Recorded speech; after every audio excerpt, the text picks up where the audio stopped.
మహి అయితే ఇంకా పదే పదే చిన్నినే తలుచుకొని ఆ మ్యూజిక్ అయితే ప్లే చేస్తూ ఉంటాడు.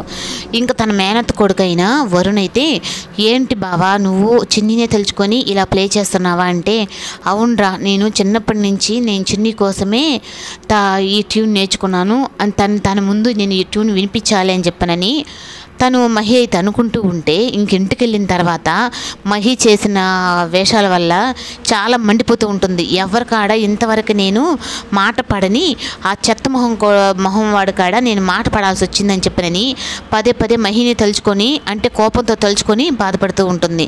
నేను వాడిని వదిలిపెట్టను, ఎలా అయినా వాడి మీద పగ రివెంజ్ తీర్చుకుంటానని చెప్పనని తను అంటుంది.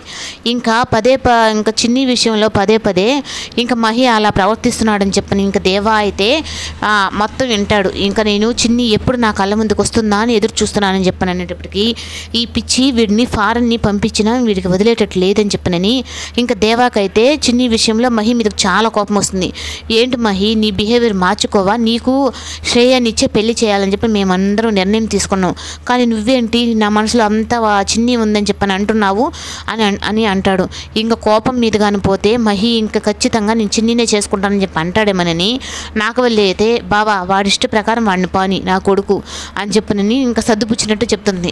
నువ్వు చేయాల్సింది చిన్ని మీద ఉన్న ప్రేమని చంపాలి బావా, అంతేగాని వాడిని మహిని కోపంగా తిట్టావనుకో ఇంకా తను అదే పట్టుకుంటాడు, తెలుసు కదా మహి గురించి అని చెప్పి అనేటప్పటికీ ఇంకా నాగవల్లి మాట అయితే ఇంకా దేవా వింటాడు.